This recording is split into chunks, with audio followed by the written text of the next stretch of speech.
En el año 1810, en la sofocante humedad de la hacienda La Soledad en Matanzas, Cuba, el destino de un hacendado de 70 años, un hombre que solo esperaba la muerte, quedó sellado por la mirada de una esclava de 19. Durante más de 2 siglos, su historia fue apenas un murmullo entre los cañaverales, un secreto de familia que la aristocracia intentó borrar con vergüenza y desprecio, catalogándolo como la locura senil de un viejo patriarca. Sin embargo, la verdad era mucho más profunda y conmovedora.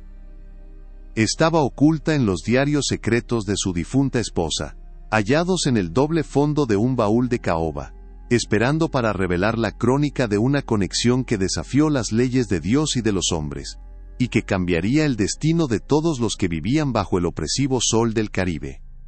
Pero ¿cómo es posible que un sentimiento, nacido en el corazón de la más brutal desigualdad, pudiera florecer entre un amo que lo poseía todo y una esclava que no era dueña ni de su propio cuerpo? ¿Cómo pudo la compasión, un gesto tan simple como leer un libro en voz alta para un hombre ciego de soledad, derribar los muros de una sociedad construida sobre el látigo y la deshumanización?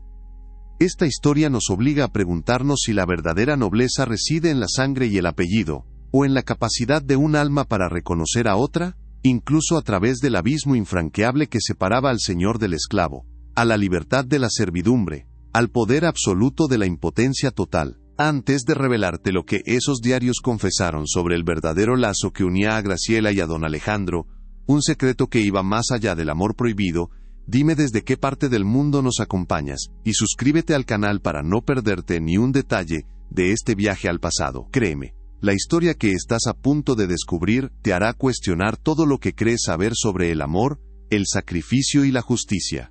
Lo que el tiempo intentó silenciar merece, por fin, ser escuchado, y la verdad que aguarda en estas páginas es más poderosa de lo que cualquiera en aquella hacienda podría haber imaginado jamás, una verdad capaz de redimir o destruir a una familia entera. La vida de Graciela Montoya, de 19 años, era un mapa de silencios y rutinas inquebrantables. Nacida y criada en la hacienda La Soledad, su mundo se limitaba a los confines de la casa grande, una jaula de opulencia descolorida donde aprendió a moverse como una sombra.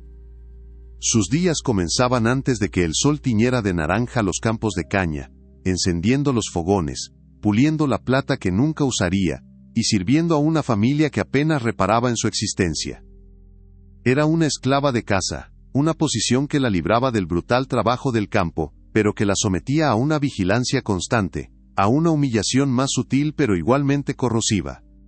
Su existencia entera estaba anclada a un único propósito, una sola luz en su oscuridad, la supervivencia de su hermano pequeño Mateo. Dentro de su aparente fragilidad, Graciela albergaba un espíritu forjado en la pérdida y la injusticia. Huérfana desde niña, con el recuerdo vago de un padre vendido a otra plantación, había desarrollado una resiliencia de acero y una inteligencia aguda que mantenía oculta como un tesoro. En secreto, con trozos de periódicos viejos que rescataba de la basura, había aprendido a leer, y esas letras eran su única posesión, su única libertad. Su sueño no era una fantasía inalcanzable de manumisión, sino algo mucho más tangible y desesperado: conseguir que Mateo, de solo 10 años, dejara los cañaverales y trabajara a su lado en la casa, lejos del sol implacable y del látigo del capataz. Cada pedazo de pan que escondía para él era un acto de rebelión silenciosa. La hacienda La Soledad era un reino de contrastes brutales. La casa grande, con sus balcones de hierro forjado y sus patios frescos, exhalaba un aire de grandeza moribunda. El olor a cera de abejas y a flores marchitas se mezclaba con el aroma a moho que trepaba por las paredes, un reflejo perfecto del alma de su dueño. A pocos metros, los barracones de los esclavos eran la antítesis de ese esplendor decadente. Estructuras de madera podrida, superpobladas, donde el aire era espeso por el olor a sudor, miedo y la resignación de generaciones. El calor del trópico no era solo un elemento del clima, era un carcelero más, un peso constante que oprimía los cuerpos y los espíritus, recordándoles a todos su lugar en ese orden inmutable.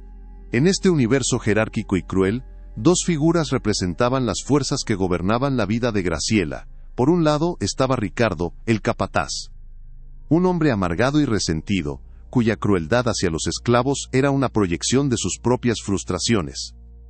Deseaba a Graciela, pero su deseo estaba envenenado por el odio, pues la dignidad silenciosa de la joven le recordaba su propia bajeza. Por otro lado, en la cima de ese mundo se encontraba don Alejandro de la Vega. A sus 70 años, era un fantasma en su propia casa, un viudo que vivía anclado en el recuerdo de su esposa fallecida 3 décadas atrás. Para Graciela, él no era más que una presencia lejana y fría, el dueño indiferente del sistema que la aprisionaba. Así transcurrían los días, en una falsa paz construida sobre el miedo. Graciela había aprendido que la supervivencia dependía de ser invisible, de bajar la mirada, de no tener voz. Contaba con la protección discreta de doña Elvira, la vieja cocinera, que veía en ella el reflejo de su madre. Pero esa ayuda era limitada, una gota de bondad en un océano de opresión. Las otras esclavas de la casa la observaban con una mezcla de envidia y desconfianza, conscientes de que cualquier cambio en la rutina podía traer consigo el desastre. Graciela no lo sabía, pero sus ojos, llenos de una inteligencia y una melancolía que se negaban a rendirse, ya habían sido notados. El silencio opresivo de la soledad estaba a punto de romperse para siempre. La ruptura de ese silencio opresivo no llegó con un estallido, sino con una orden susurrada que tuvo el impacto de un trueno. Una tarde, mientras el calor aplastaba los campos de caña, don Alejandro de la Vega la convocó a su biblioteca, un santuario polvoriento al que ningún esclavo, salvo para limpiar, había entrado jamás. No fue para servirle el café, ni para ventilar la habitación. Fue para que se sentara frente a él, tomara un libro de cuero gastado, y le leyera en voz alta. El shock recorrió la casa grande como una corriente eléctrica. Las otras criadas la miraron con una nueva y peligrosa mezcla de envidia y desconfianza. Doña Elvira, la vieja cocinera, solo le dirigió una mirada cargada de una profunda preocupación, un aviso silencioso de que aquel inesperado privilegio era, en realidad, una maldición. Las consecuencias de aquel favor no tardaron en manifestarse con una crueldad calculada. Ricardo, el capataz, vio la nueva posición de Graciela no como un capricho del amo, sino como una afrenta personal, un desafío a su autoridad. Incapaz de castigarla directamente bajo la nueva y tácita protección del hacendado, desvió su veneno hacia el único punto vulnerable de la joven, su hermano Mateo. De la noche a la mañana, las tareas del niño se volvieron inhumanas. Se le asignó el corte de la caña más dura, bajo el sol más inclemente, lejos de la sombra y del agua. Desde las ventanas enrejadas de la biblioteca, Graciela podía ver la diminuta figura de su hermano doblándose bajo el peso del trabajo, y cada palabra que leía para el amo, se convertía en ceniza en su boca. Así comenzó una nueva y tortuosa realidad. Al entrar en aquella biblioteca por primera vez, el olor a papel viejo, a cuero y a tiempo estancado la envolvió. Era un mundo prohibido, un tesoro de conocimiento que contrastaba brutalmente con su propia existencia. Don Alejandro, sentado en su sillón de orejas, no era más que una silueta contra la luz, una voz que ordenaba, lee. Y ella leía. Su voz, al principio un temblor casi inaudible, fue ganando fuerza mientras se adentraba en historias de héroes y reinos lejanos. Pero con cada página, entendía mejor su trampa. La obediencia la mantenía a salvo del látigo, pero la convertía en el blanco del odio de Ricardo y la aislaba de su propia gente, que ahora la veía como una traidora. La rutina se instaló como una fiebre lenta y constante. Cada tarde, durante horas, la voz de Graciela llenaba el silencio del despacho de don Alejandro. Leía poesía de místicos españoles, crónicas de conquistadores, filosofía de pensadores griegos. Su mente, ávida y brillante, absorbía cada concepto, cada idea, expandiendo su universo interior de una forma que nunca creyó posible. Sin embargo, esta expansión intelectual era una forma de tortura. Aprendía sobre la libertad en los libros mientras su cuerpo permanecía encadenado. En los barracones, el silencio a su alrededor se hizo denso. Las otras esclavas dejaron de hablarle, y el apodo, la favorita del amo, era un susurro sibilante que la seguía como una sombra, marcándola con el hierro candente del oprobio. El sadismo de Ricardo se alimentaba de la impotencia de Graciela. El capataz se aseguraba de que el castigo a Mateo fuera siempre visible, siempre audible. Una ración de comida más pequeña, un empujón que lo hacía caer en el barro, un insulto gritado con saña para que el eco llegara hasta la casa grande. Graciela vivía en un estado de alerta perpetuo, con el corazón encogido. Intentaba pasarle a su hermano trozos de pan o fruta que lograba guardar, pero cada intento era un riesgo mortal. El peso de la culpa la aplastaba. Cada momento de relativa paz en la biblioteca, cada palabra de aprecio de don Alejandro por su lectura, se sentía como una traición al niño que sufría bajo el sol por su causa. Se encontró completamente sola, atrapada en una tierra de nadie. Para los esclavos, era una privilegiada que había vendido su alma. Para la casa, seguía siendo una propiedad, un objeto con una nueva y curiosa función. Don Alejandro la trataba con una extraña y distante gentileza, a veces preguntando su opinión sobre un pasaje, o compartiendo un recuerdo de su difunta esposa evocado por un poema, pero su amabilidad era la de un hombre ciego a la realidad que sus propias acciones habían creado. No veía el odio en los ojos de Ricardo ni la hostilidad de los demás. Para Graciela, la opulencia decadente de la mansión, con sus muebles cubiertos de sábanas blancas y sus pasillos silenciosos, se había convertido en la tumba más lujosa y solitaria del mundo. Para sobrevivir, Graciela se aferró a una forma de resistencia silenciosa. Su dignidad se convirtió en su armadura, no permitía que nadie la viera llorar. Cumplía sus deberes con una eficiencia impecable, sin dar a nadie una excusa para el castigo. Y en su lectura para el amo, encontró un arma sutil. Cuando leía pasajes sobre la tiranía, la injusticia, o la lucha por la libertad, infundía a su voz una pasión contenida, una fuerza emocional que era a la vez una súplica y una acusación, esperando que, de alguna manera, el anciano entendiera el mensaje oculto entre las líneas. Por la noche, en la oscuridad de su catre, apretaba el pequeño amuleto de madera de su madre, y le juraba que no se rompería.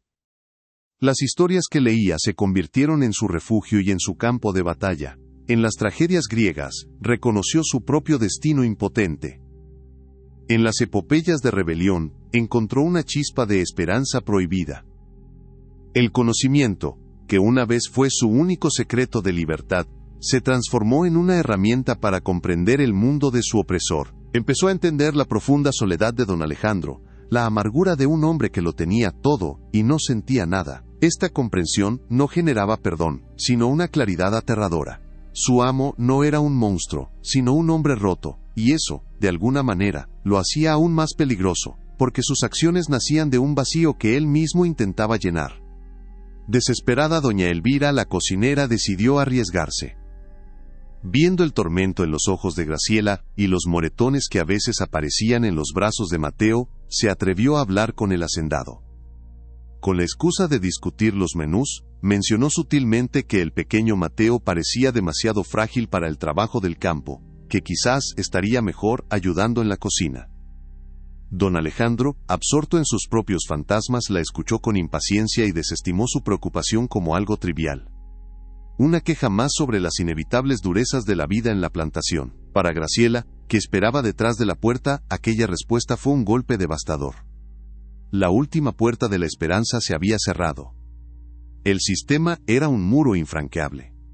Fue entonces cuando Ricardo decidió que era hora de quebrar su espíritu para siempre. Una mañana, por una supuesta bota de melaza derramada, acusó a Mateo de sabotaje. Lo arrastró hasta el centro del patio, lo amarró al poste de los castigos y desató el látigo. No lo hizo en el campo, lejos de la casa, lo hizo allí, a plena vista, asegurándose de que cada chasquido y cada grito del niño atravesaran las ventanas abiertas de la biblioteca donde Graciela leía a don Alejandro. El sonido agudo del llanto de su hermano rompió algo dentro de ella, destrozando su compostura y su silencio. El sufrimiento había llegado a un punto insoportable, un límite donde el miedo finalmente cede su lugar a la furia. Si alguna vez has sentido la impotencia de ver sufrir a alguien que amas sin poder hacer nada, deja tu like y suscríbete al canal, porque lo que Graciela está a punto de hacer, impulsada por el más puro amor y la más profunda desesperación, no solo cambiará su destino, sino que encenderá la chispa que podría consumir a toda la soledad. En la biblioteca, el chasquido del látigo atravesó el aire denso y polvoriento, un sonido obsceno que desgarraba la quietud de la tarde. Cada golpe era una puñalada en el alma de Graciela. Las palabras del libro se volvieron borrosas, un enjambre de letras sin sentido que danzaban ante sus ojos. Su voz, que momentos antes fluía con la cadencia de la poesía, se quebró, convirtiéndose en un susurro tembloroso y ahogado. Quiso correr, gritar, interponer su propio cuerpo, pero estaba paralizada, anclada a la silla por el peso de su impotencia y por la presencia imponente de don Alejandro. En ese instante, comprendió la verdadera naturaleza de su jaula. No estaba hecha de barrotes, sino de un privilegio envenenado que la obligaba a ser testigo mudo de la tortura de su hermano. Don Alejandro, absorto en los ecos de su propio pasado que la lectura le evocaba, apenas pareció notar el sonido del castigo. O quizás, simplemente había aprendido a ignorarlo, como se ignora el zumbido persistente de los insectos en el trópico. Frunció el ceño, no por el horror que se desarrollaba en su patio, sino por la vacilación en la voz de Graciela.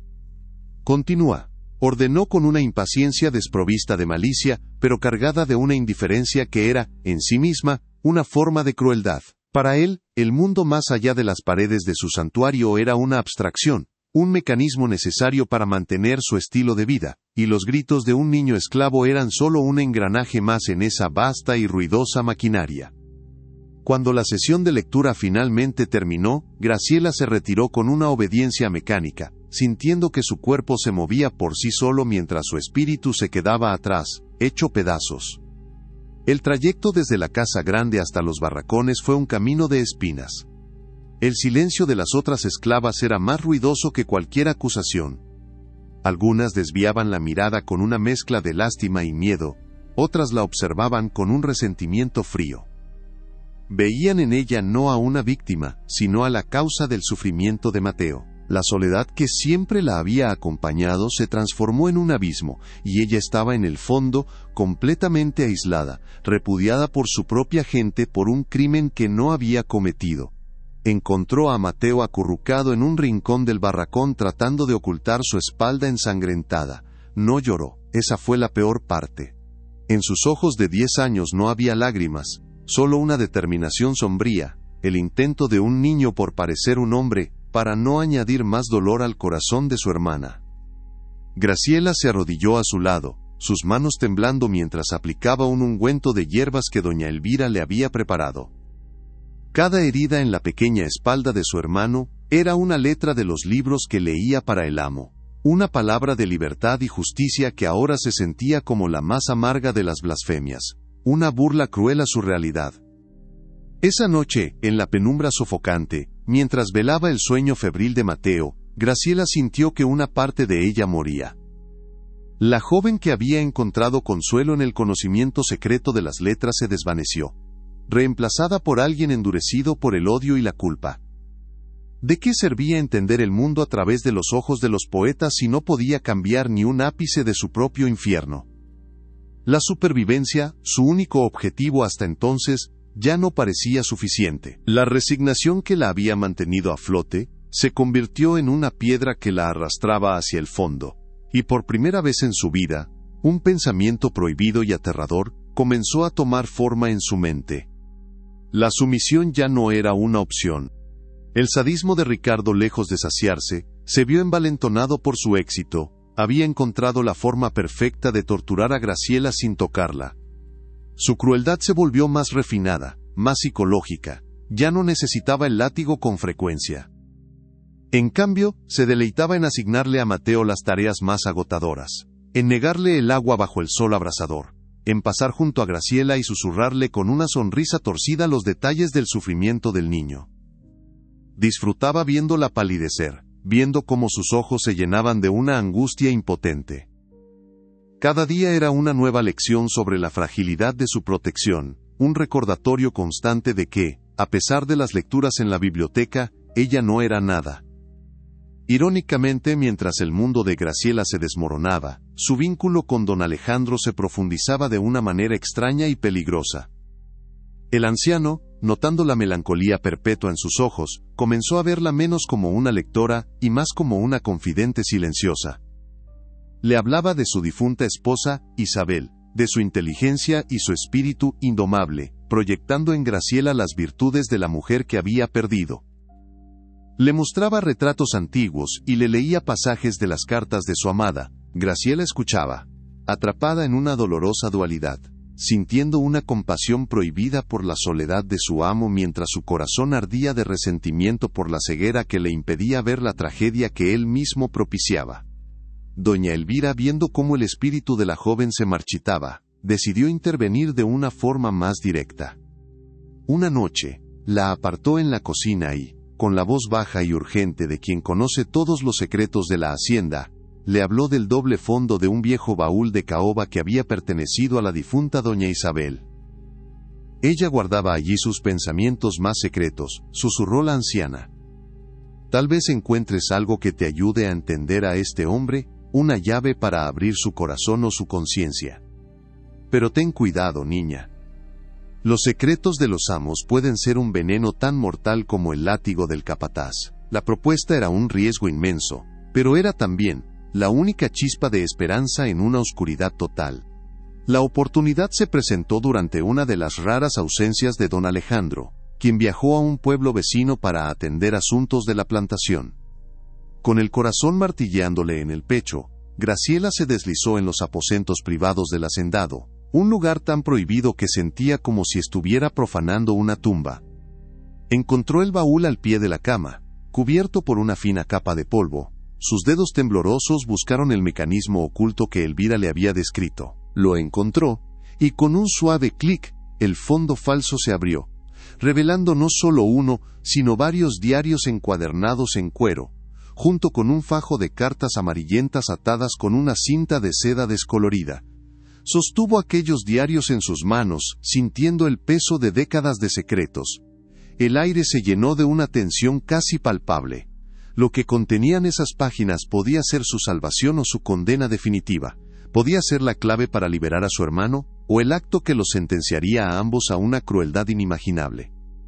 Era un punto de no retorno. Si alguna vez te has sentido empujado hasta el límite, si conoces ese instante en el que el miedo se transforma en una fuerza que no sabías que tenías, deja tu like en este video y suscríbete al canal. Porque lo que Graciela está a punto de descubrir en esos diarios, cambiará no solo su percepción de don Alejandro, sino la historia entera de la hacienda La Soledad. Con las manos temblorosas, Graciela abrió el primer diario. La caligrafía de doña Isabel era elegante, firme, la escritura de una mujer educada para gobernar un mundo, pero a medida que pasaba las páginas, la tinta revelaba un alma atormentada. Leía sobre la soledad del matrimonio, sobre la indiferencia de un esposo hundido en el luto por un amor idealizado. Y entonces, en una entrada fechada 20 años atrás, encontró la verdad. No era una confesión directa, sino una serie de anotaciones veladas, llenas de angustia y compasión, por una joven esclava, llamada Elena, su madre. Doña Isabel describía el terror de Elena, al descubrir que llevaba en su vientre al hijo del viejo patriarca, el padre de don Alejandro. La verdad la golpeó como un rayo. Su madre había sido la media hermana de su amo, y ella, Graciela, era su sobrina. Apenas tuvo tiempo de procesar la magnitud de aquel secreto cuando los gritos la arrancaron de su estupor. El sonido provenía del patio central. Era la voz de Ricardo, el capataz, enronquecida por la furia. Y luego, el llanto aterrorizado de Mateo. Con el diario aún en la mano, corrió hacia el balcón, y vio la escena que tanto temía. Ricardo, en un último y desesperado acto por reafirmar su poder menguante, había acusado a Mateo de robar herramientas. Lo había arrastrado hasta el poste de los castigos, y ahora desataba el látigo de su cinturón. No era un castigo, era una ejecución de su espíritu, un mensaje brutal dirigido a ella. Don Alejandro observaba la escena desde la galería, su rostro una máscara impasible, el mismo hombre que minutos antes le hablaba de poesía. En ese instante, el miedo que había gobernado cada segundo de su vida se evaporó, reemplazado por una claridad helada y furiosa. Ya no era una esclava suplicando por la vida de su hermano, era la portadora de una verdad que podía reducir a cenizas el legado de la familia de la Vega. Con una dignidad que no sabía que poseía, Graciela salió de la biblioteca y caminó con paso firme por la galería, pasando junto a los sirvientes paralizados por el terror. Se detuvo al lado de don Alejandro, no detrás, sino a su lado. No bajó la mirada. Sostuvo el diario de doña Isabel frente a ella, con el dedo marcando la página fatídica. Su voz no fue un grito, sino un mandato que cortó el aire. «Deténgalo», dijo, «o el honor de su padre se pudrirá junto al cuerpo de mi hermano». El silencio que cayó sobre el patio fue absoluto, más pesado que el propio calor. Ricardo se quedó con el látigo suspendido en el aire. Su rostro una mueca de incredulidad y rabia. Los otros esclavos, que habían bajado la cabeza por instinto, la levantaron lentamente, observando una confrontación que desafiaba las leyes de la naturaleza. Don Alejandro se giró hacia Graciela. Sus ojos, por primera vez, viéndola no como un objeto o una sombra, sino como una fuerza. Vio el diario en su mano, el libro de su esposa muerta, y una comprensión terrible comenzó a amanecer en su rostro. Graciela, con la voz temblorosa pero inquebrantable, comenzó a leer en voz alta las palabras de doña Isabel. Palabras sobre un secreto familiar, sobre una niña nacida de la vergüenza y el poder.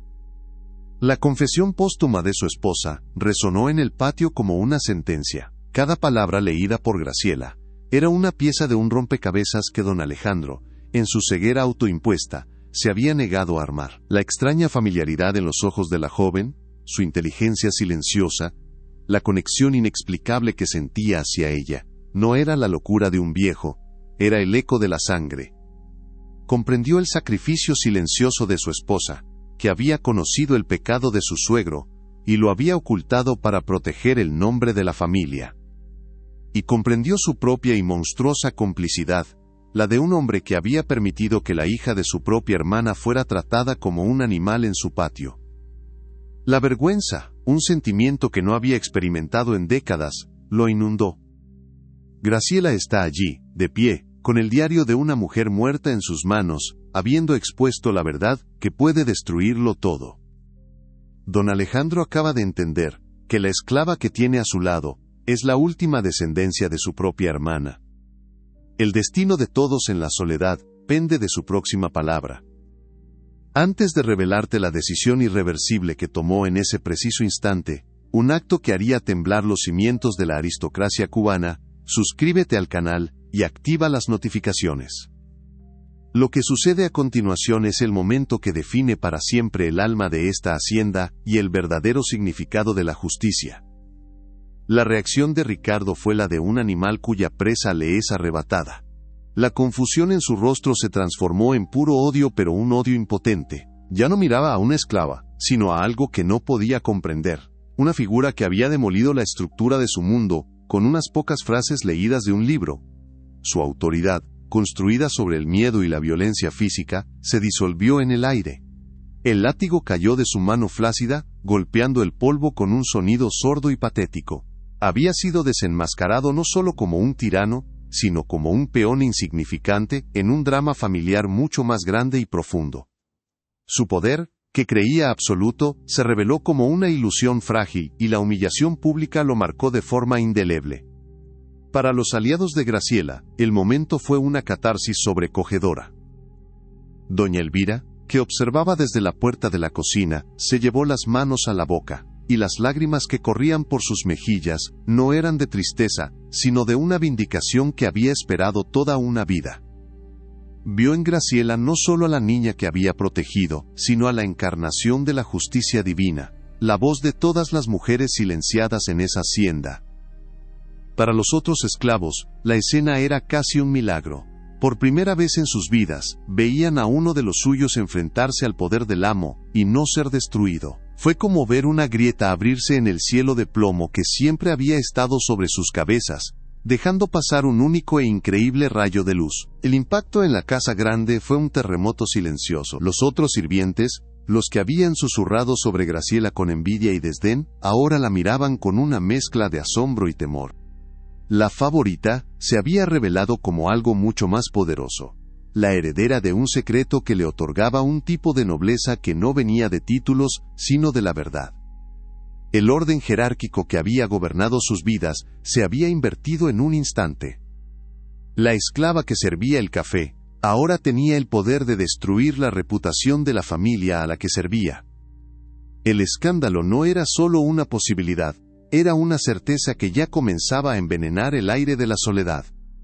Y así, en aquel patio bañado por el sol implacable del Caribe, las murallas invisibles que habían separado a amos y esclavos durante siglos comenzaron a desmoronarse. No cayeron por completo, no en un solo día, pero la primera piedra, la más importante, había sido arrojada con una fuerza imparable. La verdad, una vez liberada, no podía volver a ser encadenada. Don Alejandro de la Vega ya no era solo un hacendado frente a sus propiedades. Era un hombre enfrentado a su conciencia, a su familia y a su historia. Y Graciela ya no era una esclava. Era el catalizador de un cambio que nadie, ni siquiera ella, podría haber imaginado jamás. Nada volvería a ser como antes. La historia de Graciela y don Alejandro nos recuerda una verdad fundamental, que incluso, en la más profunda oscuridad, un solo acto de justicia puede encender una luz que atraviese los siglos. Nos enseña que la verdadera nobleza no reside en la sangre o en los títulos, sino en la capacidad de reconocer la humanidad en el otro, sin importar las barreras que el mundo imponga. Si crees que ninguna historia de amor, sacrificio y dignidad debe ser condenada al olvido, te invito a que compartas este video con alguien especial, con una persona que valore la fuerza del espíritu humano. Y suscríbete a nuestro canal para que juntos podamos seguir rescatando del silencio otros destinos que, como el de Graciela, nos enseñan que la libertad más importante es aquella que se conquista en el alma. Gracias por escuchar. En la biblioteca, las palabras de la poesía se hicieron añicos en el aire, reemplazadas por el sonido obsceno del látigo y el grito desgarrador de un niño. El libro cayó de las manos de Graciela, su lomo de cuero golpeando el suelo, con un ruido sordo que pareció sellar el fin de su resignación. Su cuerpo entero se tensó, una cuerda a punto de romperse. Cada chasquido del cuero contra la piel de su hermano era un golpe directo a su alma. Un recordatorio brutal de que su privilegio en aquella habitación era una farsa, una jaula dorada que la obligaba a presenciar la tortura de lo único que amaba en el mundo. Don Alejandro seguía allí, inmóvil, pero ella ya no lo veía. Solo existía el patio, el poste y la figura diminuta de Mateo. El miedo, que había sido su compañero constante, su carcelero y su consejero durante 19 años, se evaporó como el rocío bajo el sol implacable. En su lugar, surgió una furia fría y pura, una fuerza que no sabía que poseía. Ya no era la esclava invisible, la sombra que se deslizaba por los pasillos. En ese instante, era solo una hermana. Se levantó de la silla, con un movimiento tan brusco que ésta se tambaleó. Los otros sirvientes, que observaban desde las sombras de los corredores, contuvieron la respiración, sus ojos abiertos de par en par, por el terror y el asombro. Romper el silencio era una ofensa. Desafiar una orden era un suicidio. Y Graciela no solo estaba desafiando una orden, estaba a punto de desafiar el orden del mundo. Corrió. Atravesó la galería con una velocidad que nació de la desesperación más absoluta. El mundo pareció ralentizarse. Vio el rostro congestionado de Ricardo, una máscara de sádica satisfacción. Vio las espaldas encorvadas de los otros esclavos, obligados a presenciar el castigo. Vio el polvo levantándose bajo sus pies descalzos. No pensaba en las consecuencias, no pensaba en el látigo que podría volverse contra ella. Su mente estaba vacía de todo, excepto de la imagen de su hermano. Su único instinto, el más primario y poderoso, era protegerlo, interponer su propio cuerpo entre él y el dolor, absorber cada golpe si fuera necesario. Era un acto de amor puro, la rebelión más grande que podía concebirse en un lugar construido sobre la negación del amor. Llegó al poste de los castigos justo cuando Ricardo levantaba el látigo para el siguiente golpe. Sin dudarlo, se arrojó frente a Mateo, abrazando su cuerpo tembloroso y ofreciendo su propia espalda al capataz. ¡Basta!, gritó, y su voz, aunque quebrada por la angustia, resonó en el patio con una autoridad que dejó a todos paralizados. Se giró, no hacia Ricardo sino hacia el balcón de la casa grande, sus ojos buscando los de don Alejandro. No era una súplica. Era una demanda. Por primera vez en su vida, no bajó la mirada ante su amo. Lo miró directamente, con toda la fuerza de su alma herida, obligándolo a ser testigo, a elegir entre su indiferencia y la vida de un niño inocente. El tiempo se detuvo, cada persona en aquel patio, amo y esclavo, contuvo el aliento. Todas las miradas se volvieron hacia la figura alta y delgada de don Alejandro, de pie en la galería. El sol de la tarde proyectaba su larga sombra sobre la escena, como si fuera un dios indiferente observando una tragedia mortal. Para él, el patio siempre había sido un escenario distante, los sonidos del trabajo y el castigo, una banda sonora inevitable de su existencia. Pero ahora, la desesperación en los ojos de Graciela había derribado el muro invisible que lo separaba de la brutalidad de su propio mundo. Ya no veía a una esclava desafiante. Veía la encarnación de una devoción que él mismo había perdido hacía mucho tiempo. En la mente de don Alejandro, la imagen de Graciela protegiendo a su hermano se superpuso con un recuerdo casi olvidado, el de su esposa Isabel, defendiendo con la misma fiereza a un joven sirviente acusado injustamente. La misma chispa de justicia indomable, la misma negativa a aceptar la crueldad como algo normal. Fue como si el fantasma de su amada le hablara a través de los ojos de aquella joven esclava. La apatía que lo había consumido durante 30 años se resquebrajó, y en su lugar surgió una vergüenza profunda y una ira helada. Vergüenza por su complicidad, por haber permitido que su hogar se convirtiera en un reino de tiranía casual. Ira contra el hombre que empuñaba el látigo y contra sí mismo por haberlo tolerado. Comenzó a bajar las escaleras. Cada paso que daba sobre los gastados escalones de mármol era un temblor que sacudía los cimientos de la soledad. El silencio se hizo aún más profundo, cargado de una tensión insoportable. Ricardo el capataz retrocedió instintivamente, su rostro pasando de la furia a la confusión y luego al miedo. Nunca en sus años de servicio había visto al amo intervenir en un asunto de disciplina. La ley no escrita era clara, los asuntos de los esclavos eran para el capataz. La intervención del hacendado era un acto sin precedentes, una ruptura del pacto de poder que mantenía el orden. Todos sabían que estaban presenciando un momento que cambiaría la historia de la hacienda para siempre. Cuando don Alejandro llegó al centro del patio, no levantó la voz, habló con una calma gélida que era mucho más aterradora que cualquier grito. «Suéltalo», ordenó, mirando directamente a Ricardo. Su voz no admitía réplica. Era la voz de un hombre que había despertado de un largo sueño, y que veía con una claridad espantosa el horror que lo rodeaba. Los hombres que sostenían a Mateo lo soltaron como si quemara. El niño, sollozando, corrió a los brazos de su hermana. Don Alejandro no apartó la vista de Ricardo, cuyos ojos ahora estaban fijos en el suelo, incapaz de soportar la mirada de juicio de su patrón. La humillación del capataz era total y pública. «Recoge tus cosas y lárgate de mi vista», continuó don Alejandro. «No quiero volver a verte en mis tierras». La sentencia fue pronunciada con una finalidad absoluta. Despedir a un capataz delante de los esclavos era más que un castigo. Era un acto de demolición simbólica. Era transferir la autoridad, mostrarles a todos que el poder de Ricardo era prestado, y que ahora había sido revocado de la forma más deshonrosa posible. El capataz, despojado de su látigo y de su orgullo, solo pudo asentir, darse la vuelta y caminar hacia su propia insignificancia, seguido por las miradas silenciosas de aquellos a quienes había aterrorizado durante años. La tiranía había caído. Graciela permaneció arrodillada, abrazando a su hermano, temblando por la descarga de adrenalina y el alivio abrumador. El patio, que momentos antes era un infierno, ahora estaba envuelto en un silencio aturdido. Levantó la vista hacia don Alejandro, que ahora la miraba a ella, y en sus ojos ya no vio a un amo, sino a un hombre. Un hombre viejo, cansado y lleno de una tristeza infinita. La barrera infranqueable entre ellos, la que había sido construida con siglos de opresión, se había fracturado por un acto de humanidad compartida. En ese instante, ambos supieron que nada volvería a ser igual. Habían cruzado un umbral, y el camino que se abría ante ellos era tan incierto como peligroso. Los días que siguieron a la expulsión de Ricardo estuvieron cargados de una nueva y extraña tensión. La violencia explícita del látigo fue reemplazada por una quietud expectante. Graciela ya no era simplemente la lectora del amo, se había convertido en un símbolo, una anomalía que desafiaba toda clasificación. Para los otros esclavos, era un objeto de asombro y de un miedo reverencial.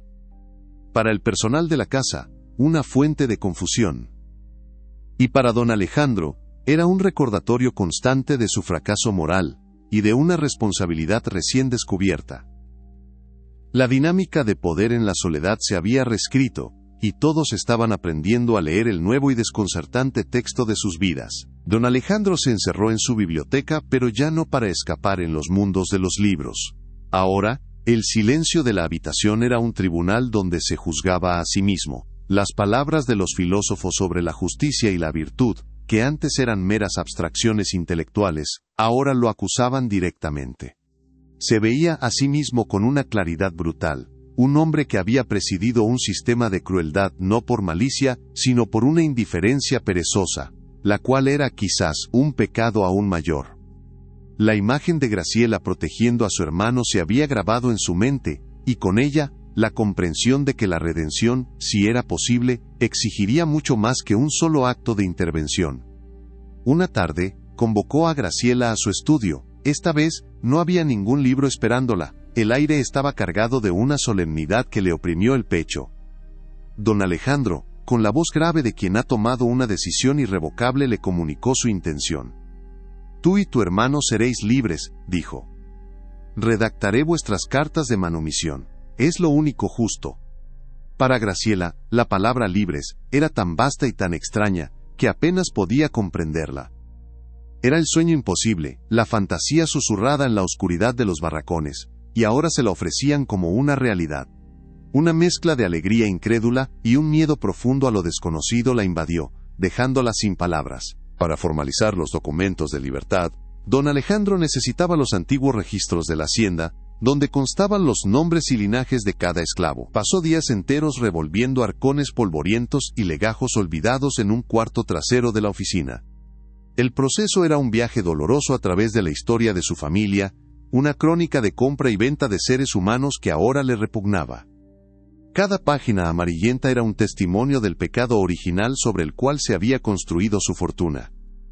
Buscaba los nombres de los padres de Graciela, esperando cerrar un capítulo, sin saber que estaba a punto de abrir el libro más oscuro y secreto de la historia de los de la Vega.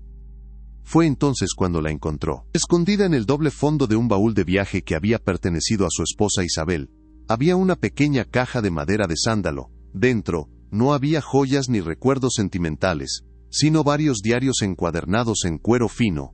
Eran los diarios secretos de Isabel, los que había mantenido ocultos incluso para él. Con un presentimiento que le heló la sangre, don Alejandro se sentó en su sillón y abrió el primero. La caligrafía de su esposa lo transportó 30 años atrás, a la época de su profunda soledad, pero a medida que leía, una historia mucho más sombría comenzó a emerger de entre las elegantes líneas de tinta. Al principio, eran reflexiones sobre la vida en la hacienda, sobre su matrimonio distante, pero luego, las entradas se volvieron más crípticas, llenas de angustia, y de una compasión velada por una joven esclava llamada Elena, la madre de Graciela. Y entonces, en una página manchada por lo que parecía ser una lágrima, encontró la verdad. Isabel confesaba haber descubierto el pecado de su suegro, el padre de don Alejandro. Elena no era solo una esclava, llevaba en su vientre a la hija del viejo patriarca. La niña que nacería de esa unión forzada, sería la media hermana de su propio esposo. La revelación lo golpeó con la fuerza de un rayo, reconfigurando toda su realidad. La conexión que sentía por Graciela, esa extraña familiaridad, esa admiración por su espíritu, no era la locura de un viejo enamorado, era el eco de la sangre llamando a la sangre. Graciela era su sobrina, la hija de su propia hermana. El horror y la comprensión lo inundaron en oleadas. Comprendió el tormento silencioso de su esposa, que había guardado aquel secreto para proteger el honor de una familia que no lo merecía, y comprendió la magnitud de su propia ceguera, la monstruosidad de haber permitido que la nieta de su padre y la hija de su hermana viviera y sufriera como una esclava bajo su propio techo. La culpa ya no era una sombra, era un monstruo que amenazaba con devorarlo. Su dilema moral se transformó instantáneamente. Liberar a Graciela ya no era un acto de caridad para limpiar su conciencia. Era una obligación de sangre, un deber ineludible de justicia. Era la única forma de empezar a redimir no solo sus pecados, sino los de toda su estirpe. La manumisión ya no era suficiente. La libertad sin recursos era solo otra forma de servidumbre. Tenía que devolverle lo que le habían robado por nacimiento: su nombre, su lugar en el mundo, su herencia. Sabía que la decisión que estaba a punto de tomar provocaría un escándalo que destruiría su reputación y lo enfrentaría con su propio hijo legítimo, pero ya no le importaba. Volvió a llamar a Graciela a la biblioteca. La atmósfera entre ellos había cambiado para siempre. Él ya no la veía como una esclava a la que iba a liberar, sino como a su familia, a la que debía restituir. Con los diarios de Isabel abiertos sobre la mesa, le contó toda la verdad. Le leyó los pasajes escritos por su difunta esposa, las palabras que revelaban su linaje.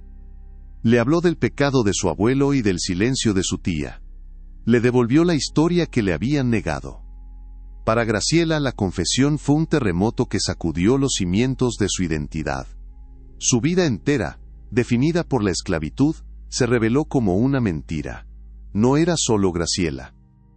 Era una de la Vega. La decisión de don Alejandro de incluir a Graciela en su testamento, no como una beneficiaria, sino como una heredera legítima, fue una declaración de guerra. La noticia se filtró desde la Casa Grande como un veneno, viajando a través de los susurros de los sirvientes, galopando con los mensajeros hasta Matanzas, y de allí a La Habana. El escándalo explotó en los salones de la aristocracia criolla, que vio el acto no como justicia, sino como la locura senil de un viejo que amenazaba con manchar la pureza de su linaje y desestabilizar el orden social sobre el que se asentaba todo su poder. La Soledad se convirtió en el epicentro de una tormenta de desprecio y conspiración. La respuesta no se hizo esperar. Su hijo, Carlos de la Vega, un hombre pragmático y frío que veía la hacienda solo como una fuente de ingresos, llegó desde la capital. No vino solo. Lo acompañaban abogados de semblante adusto, armados con documentos legales y la arrogante certeza de su clase. Su objetivo era claro y brutal: incapacitar a su propio padre, declararlo mentalmente incompetente y anular el testamento herético que amenazaba con despojarlo de su herencia para dársela a una esclava. La primera confrontación fue una colisión de dos mundos: la culpa redentora de un padre contra la avaricia implacable de un hijo. El ostracismo fue inmediato y total. Las familias vecinas, con las que los de la Vega habían compartido bautizos, bodas y negocios durante generaciones, le cerraron sus puertas. Las invitaciones cesaron, las visitas se detuvieron. Cuando don Alejandro iba al pueblo, era recibido con miradas gélidas y un silencio acusador. Se había convertido en un paria, un traidor a su sangre y a su clase. Pero este aislamiento, en lugar de debilitarlo, pareció fortalecer su resolución. Despojado de las falsas lealtades de la sociedad, se aferró a la única verdad que ahora le importaba: la justicia para Graciela. La soledad que antes lo atormentaba se convirtió en una armadura. La batalla legal se instaló en la propia hacienda. Los abogados de Carlos interrogaron al personal, buscando testimonios de la supuesta demencia del anciano. Intentaron intimidar a Graciela, tratándola con un desprecio calculado, refiriéndose a ella como la propiedad o la concubina. Pero se encontraron con una dignidad silenciosa que no supieron cómo quebrar. Y en don Alejandro, encontraron una lucidez y una ferocidad que no esperaban. El hombre que había pasado décadas en la apatía ahora luchaba con la energía de un león defendiendo a su cría, refutando cada argumento, desmantelando cada mentira con una lógica cortante y una furia justa. Esta lucha por el alma de la hacienda le dio a don Alejandro un nuevo propósito. La espera pasiva de la muerte fue reemplazada por una carrera contra el tiempo para asegurar el futuro de Graciela. Su frágil salud se resintió bajo la presión, pero su espíritu, por primera vez en 30 años, se sentía vivo. Pasaba las noches con su propio abogado, un viejo amigo de la capital que creyó en su causa, dictando cláusulas, firmando documentos, construyendo una fortaleza legal alrededor de su sobrina. Cada firma era un acto de rebelión, una forma de reescribir no solo su testamento, sino el veredicto de la historia sobre su familia. Mientras tanto, entre los esclavos de la soledad, la atmósfera era una mezcla electrizante de esperanza y temor. Veían algo que nunca creyeron posible: un amo arriesgando todo, su fortuna, su nombre, su relación con su propio hijo, por uno de los suyos. El conflicto en la Casa Grande no era solo un asunto de blancos. Era su lucha. La libertad de Graciela se convirtió en un símbolo de su propia libertad posible. Rezaban por la salud del viejo amo, no por lealtad servil, sino porque su victoria representaba una grieta en el muro de su propia prisión. Una prueba de que el mundo, después de todo, podía cambiar. La presión de Carlos y sus abogados se intensificó. Reunieron a supuestos expertos médicos y prepararon los documentos para solicitar a un juez la tutela de don Alejandro. Un eufemismo para despojarlo de todo poder. El enfrentamiento final era inevitable. Don Alejandro, consciente de que sus fuerzas flaqueaban, decidió tomar la iniciativa. Convocó una reunión formal en el gran salón de la hacienda. Exigió la presencia de su hijo, de sus abogados, de los administradores de la plantación, y para el horror de todos, de Graciela, a quien sentó a su lado, no detrás. El destino de todos los presentes estaba a punto de decidirse en aquella habitación. El aire en el salón era denso, cargado de un odio apenas contenido. Carlos y sus abogados estaban de un lado, don Alejandro y Graciela del otro. Era un tribunal improvisado donde se juzgaba el honor, la locura y la justicia. Antes de revelar lo que don Alejandro proclamó en esa sala, un discurso que se convertiría en leyenda y que sellaría para siempre su legado, suscríbete al canal y activa las notificaciones, porque lo que estás a punto de escuchar no es solo la defensa de un hombre, es el grito de una conciencia que despierta y que está dispuesta a quemar el mundo viejo para que uno nuevo pueda nacer. Con una calma que desarmó a sus adversarios, don Alejandro se puso de pie, su cuerpo frágil sostenido por una voluntad de hierro. No se dirigió a los abogados. Miró directamente a su hijo. Me acusas de locura, comenzó, su voz resonando en el silencio tenso. Pero te pregunto, ¿qué es la verdadera locura? ¿Es la de un hombre que al final de su vida intenta reparar una injusticia monstruosa? ¿O la de una sociedad entera que pretende que un ser humano puede ser propiedad de otro? Cada palabra era un golpe medido, una demolición de la hipocresía sobre la que su hijo había construido su reclamo. Luego, se giró hacia Graciela. Ante la mirada atónita de todos, tomó su mano. Esta mujer, declaró, su voz subiendo de tono, no es mi amante ni el fruto de mi senilidad. Esta mujer es Graciela de la Vega. Es la hija de mi difunta hermana, Elena de la Vega. Es mi sobrina, y lleva en sus venas la misma sangre que corre por las tuyas, Carlos.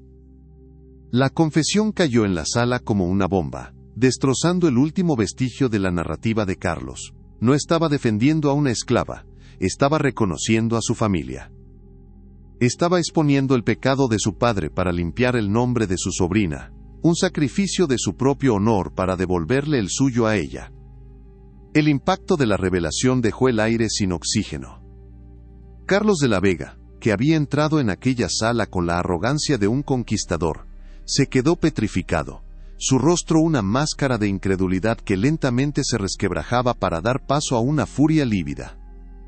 Los abogados intercambiaron miradas de pánico. Todo su caso, construido sobre la presunta demencia de un anciano, se había derrumbado sobre un fundamento que nunca previeron. La verdad, ya no se trataba de un capricho senil, sino de un escándalo de sangre. Un secreto familiar cuya exposición pública sería infinitamente más destructiva que cualquier testamento. Graciela, de pie junto a don Alejandro, sintió el peso de todas las miradas, pero por primera vez, no la quemaban con desprecio, sino con el fuego aturdido del asombro. El poder había cambiado de manos. Recuperándose del shock, Carlos lanzó su contraataque, pero su voz carecía de la convicción de antes. Es una mentira, espetó, señalando a su padre. Una invención de una mente enferma para justificar su obsesión por esta mujer. Ha profanado la memoria de mi madre y la de mi abuelo, para satisfacer una fantasía. Se volvió hacia Graciela con un desdén venenoso. Y tú, la has manipulado, has envenenado su mente con tus artimañas. Pero no funcionará. La ley y la sociedad verán esto por lo que es, el engaño de una esclava oportunista. Su acusación, sin embargo, sonó hueca, el último rugido desesperado de un hombre que veía cómo su mundo se desintegraba ante sus propios ojos, y se negaba a aceptarlo. Fue entonces cuando don Alejandro jugó su última carta. Con un gesto lento, abrió sobre la mesa los diarios de cuero de su esposa. «Mi esposa Isabel nunca mintió», dijo, su voz tranquila pero inquebrantable, y su espíritu justo no le permitió descansar con este secreto. Localizó una página y comenzó a leer. Eran las palabras de Isabel, describiendo su dolor al ver a la joven Elena, embarazada y aterrorizada, sabiendo que el niño que llevaba dentro era de su propio suegro. Describía su impotencia, su culpa por no poder hacer más que protegerla en silencio. La caligrafía de su esposa, una voz desde la tumba, era la prueba irrefutable. El testimonio de una mujer muerta se convirtió en el juez y el verdugo de la mentira de Carlos. El silencio que siguió fue la admisión de la derrota. Los abogados bajaron la cabeza, reconociendo la futilidad de su posición. Continuar la batalla legal significaría hacer públicos los diarios, desenterrar el pecado del patriarca fundador y arrastrar el nombre de la Vega por el fango de un escándalo del que nunca se recuperarían. La humillación de Carlos fue total. No solo había perdido la herencia, sino que había sido expuesto como un hombre dispuesto a destruir a su propio padre por dinero, solo para descubrir que la mujer que despreciaba era de hecho su prima. La verdad no solo lo había despojado de su fortuna, lo había despojado de su honor. Con una última mirada cargada de un odio que duraría toda una vida, Carlos de la Vega se dirigió a su padre. «Quédate con tu hacienda y con tu sobrina bastarda», siseó. «A partir de este día, ya no tienes un hijo». Se dio la vuelta y salió del salón, seguido por sus abogados, que se escabulleron como sombras. La puerta se cerró tras ellos con un golpe seco, un sonido que marcó el fin de una era y la ruptura final de un linaje. Don Alejandro no flaqueó, permaneció de pie, habiendo pagado el precio más alto por la justicia. La soledad definitiva. Había salvado el alma de su familia, pero había perdido al último de sus miembros directos en el proceso. La noticia de la confrontación y su resultado se extendió por la hacienda con la velocidad del viento. El orden que había gobernado la soledad durante generaciones se disolvió. Graciela ya no era una esclava, pero tampoco era una señora. Era un enigma, una figura de poder nacida de un secreto, y su presencia generaba una nueva forma de tensión, una mezcla de miedo, respeto y una incertidumbre paralizante. Los otros esclavos la miraban con asombro, viendo en ella la prueba viviente de que lo imposible podía suceder. La casa grande, antes un símbolo de opresión inmutable, se había convertido en el escenario de una revolución silenciosa, cuyo desenlace nadie se atrevía a predecir. La batalla había consumido las últimas reservas de fuerza de don Alejandro. En las semanas siguientes, su salud declinó rápidamente, como si su cuerpo, liberado del peso de la culpa, finalmente se permitiera rendirse. Pero sus últimos días no los pasó en la amargura, sino en una febril actividad. Se convirtió en el mentor de Graciela. Pasaban horas en la biblioteca, ya no leyendo poesía, sino repasando los libros de contabilidad, los mapas de las tierras, los contratos de venta de azúcar. Le enseñaba a gobernar el mundo que estaba a punto de heredar, preparándola no solo para ser libre, sino para ser poderosa, dándole las armas que necesitaría para sobrevivir en un mundo que la odiaría. Para Graciela, fue un período de una transformación vertiginosa y dolorosa. Mientras cuidaba del hombre que ahora sabía que era su tío, luchaba por asimilar su nueva identidad. El nombre de la Vega se sentía como una prenda extraña, un título que no encajaba con la piel marcada por una vida de servidumbre.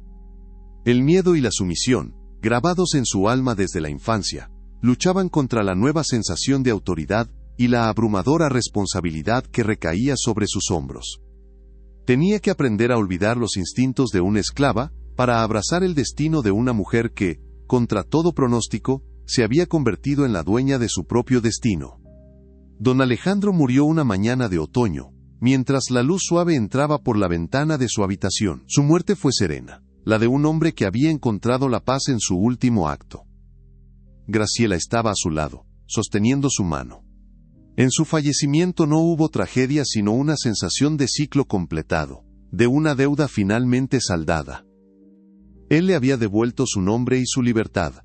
Ella, a cambio, le había dado la oportunidad de la redención. Lo enterraron en el pequeño cementerio familiar, junto a la tumba de su esposa Isabel, uniendo en la muerte a las dos personas que, de formas distintas, habían sellado su destino. La lectura oficial del testamento fue una mera formalidad, pero una necesaria para solidificar la revolución.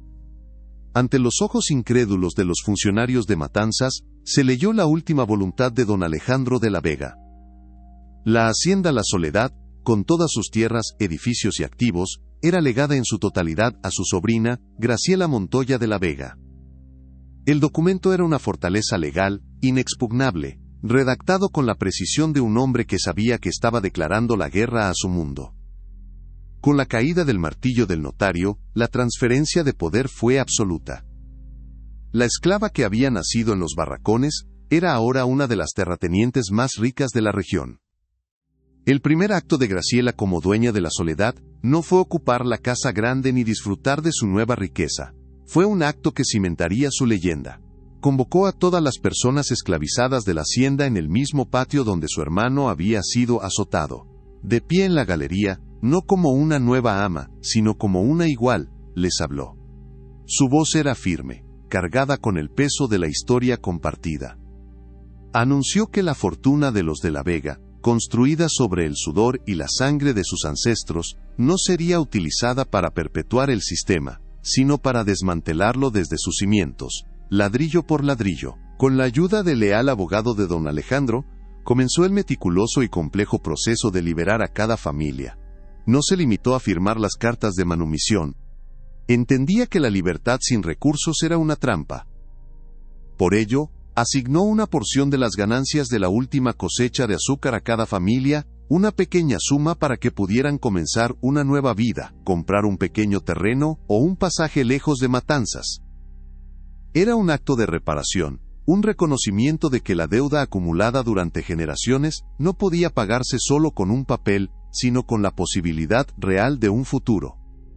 La reacción de la aristocracia cubana fue de horror e indignación.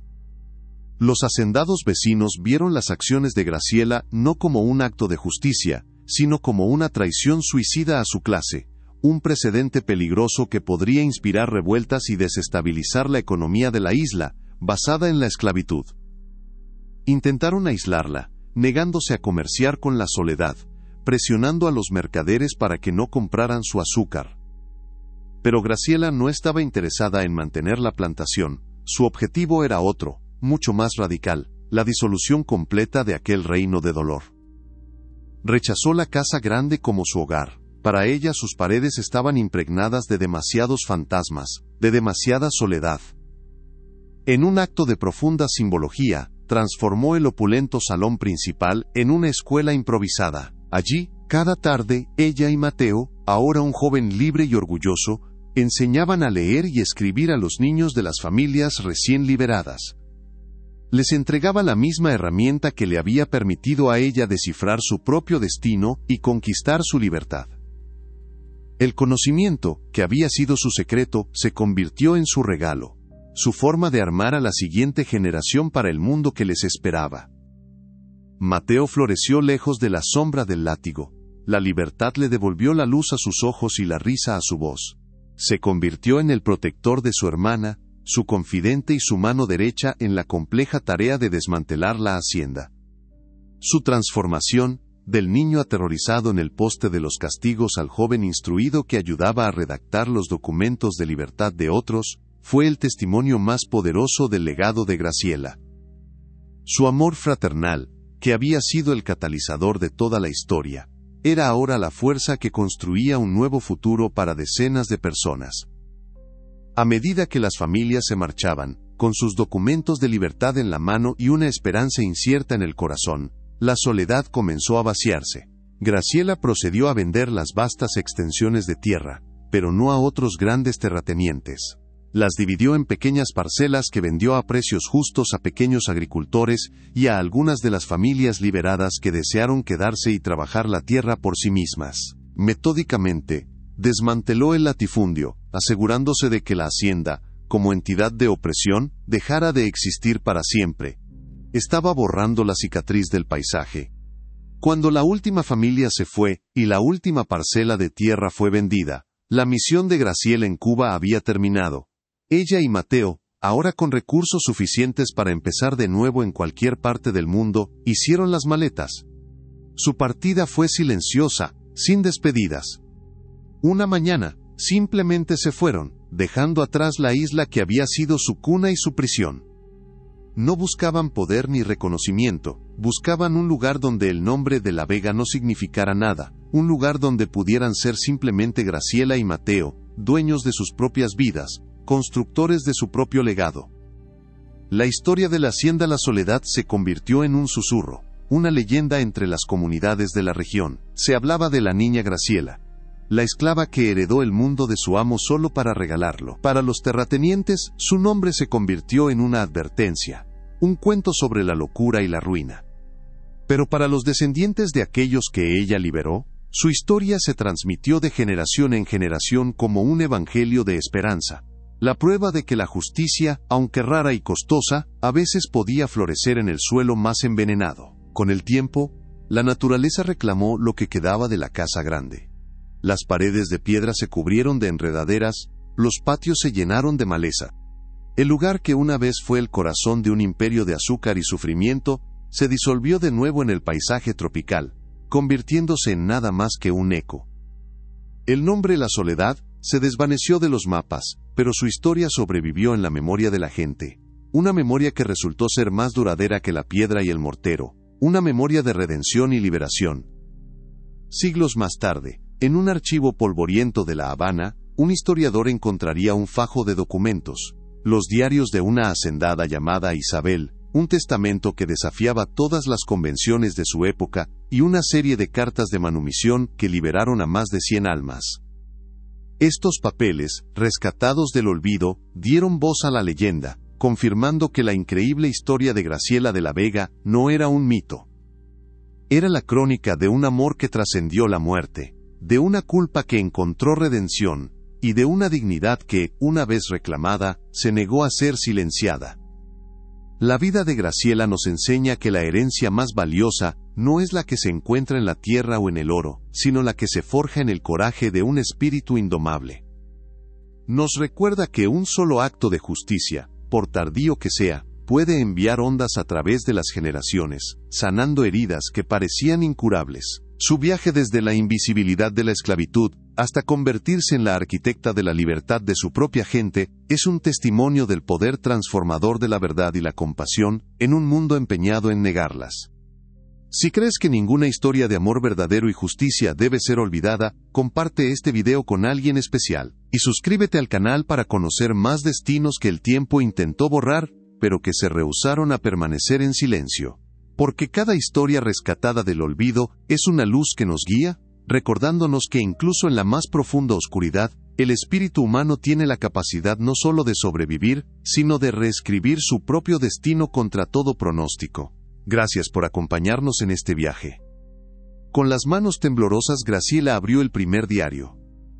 La caligrafía de doña Isabel era elegante, firme, la escritura de una mujer educada para gobernar un mundo. Pero a medida que pasaba las páginas, la tinta revelaba un alma atormentada. Leía sobre la soledad del matrimonio, sobre la indiferencia de un esposo hundido en el luto por un amor idealizado. Y entonces, en una entrada fechada 20 años atrás, encontró la verdad. No era una confesión directa, sino una serie de anotaciones veladas, llenas de angustia y compasión por una joven esclava, llamada Elena, su madre. Doña Isabel describía el terror de Elena al descubrir que llevaba en su vientre al hijo del viejo patriarca, el padre de don Alejandro. La verdad la golpeó como un rayo. Su madre había sido la media hermana de su amo, y ella, Graciela, era su sobrina. La revelación no la liberó, la encadenó a una verdad mucho más pesada que la esclavitud. Su vida entera, definida por la sumisión y la falta de pertenencia, se reveló como una mentira monumental. No era una Montoya, un apellido impuesto por un dueño anterior. Era una de la Vega. La sangre que corría por sus venas era la misma que la del hombre que la poseía, que la del niño al que servía como una sombra. La rabia, Una emoción que siempre había reprimido, surgió como una marea de fuego. Una furia helada contra el sistema que había obligado a su madre a un silencio mortal, y a ella a una existencia de servidumbre. El amuleto de madera en su cuello de repente se sintió como una reliquia, el último vestigio de una reina despojada. Cuando don Alejandro regresó, encontró a una mujer transformada. Durante sus sesiones de lectura, la voz de Graciela ya no era la de una sirvienta obediente. Había adquirido un nuevo timbre. Una resonancia de hierro forjado bajo el terciopelo. Leía los pasajes sobre tiranía y justicia, con una pasión contenida que era a la vez una acusación y una demanda. Él, ciego a la causa, se sintió desconcertado y extrañamente cautivado por esta nueva fuerza. La melancolía en sus ojos había sido reemplazada por una llama de conocimiento peligroso. Sin saberlo, ya no estaba escuchando a su esclava. Estaba siendo juzgado por su familia, por la sangre que había ignorado y permitido que fuera humillada bajo su propio techo. Mientras tanto, la humillación pública había envenenado el alma de Ricardo. Despojado de su autoridad por un capricho del amo, su odio hacia Graciela se había metastatizado en una obsesión por destruirla. Ya no deseaba su cuerpo, anhelaba quebrar su espíritu, demostrarle a ella, al amo y a todos los demás que, a pesar de su extraña protección, seguía siendo una esclava vulnerable. Sabía que el único camino para herirla de verdad no era a través de su propia piel, sino a través del ser que ella más amaba. Su mirada se posó en la figura diminuta de Mateo, que trabajaba en los campos, y en su mente retorcida, se formó un plan de una crueldad calculada, un acto final, para reafirmar su poder perdido. La oportunidad llegó una tarde bochornosa, bajo un cielo del color del plomo. Con la excusa de una herramienta supuestamente perdida, Ricardo acusó a Mateo de robo y sabotaje. No hubo juicio, no hubo preguntas. Arrastró al niño aterrorizado al centro del patio, al mismo poste donde tantas espaldas habían sido rotas. Lo hizo a plena vista de la casa grande, asegurándose de que el espectáculo fuera ineludible. Era un desafío directo a don Alejandro, un mensaje brutal para Graciela. Tu protección es una ilusión, y yo todavía controlo la vida y la muerte en este lugar. Los otros esclavos bajaron la cabeza, sus corazones encogidos por el miedo y la anticipación del horror que estaba por desatarse. Graciela estaba en la biblioteca, leyendo un pasaje sobre la caída de un imperio, cuando el primer grito de Mateo atravesó el aire. El libro se deslizó de sus manos. El sonido no era solo el de un niño asustado, era el eco del sufrimiento de su madre, el llanto de generaciones de ancestros silenciados. La verdad que había descubierto en el diario, y la brutalidad que presenciaba en el patio, colisionaron dentro de ella, creando una explosión que aniquiló los últimos vestigios de la esclava sumisa que una vez fue. El miedo que la había gobernado toda su vida se evaporó, reemplazado por la certeza glacial de su linaje y la furia sagrada de una leona protegiendo a su cachorro. Ya no era una cuestión de supervivencia sino de justicia. La sangre de los de la Vega que corría por sus venas no le pedía sumisión, le exigía reclamar su lugar. Sabía lo que tenía que hacer. No correría a suplicar como una esclava. No se interpondría para recibir el látigo. Esta vez, lucharía con el arma que le habían dado. La verdad. Con una calma que aterrorizó a los otros sirvientes que la observaban, se dirigió a la habitación de don Alejandro. Entró sin llamar. Fue directamente al baúl de caoba, recuperó el diario de doña Isabel y lo sostuvo contra su pecho. Era su escudo, su espada y su sentencia. Con el diario en la mano, caminó hacia la galería que daba al patio. Cada paso era deliberado, firme. Ya no se movía como una sombra, sino como la dueña legítima de ese lugar. Abajo, Ricardo levantaba el látigo, saboreando su momento de triunfo.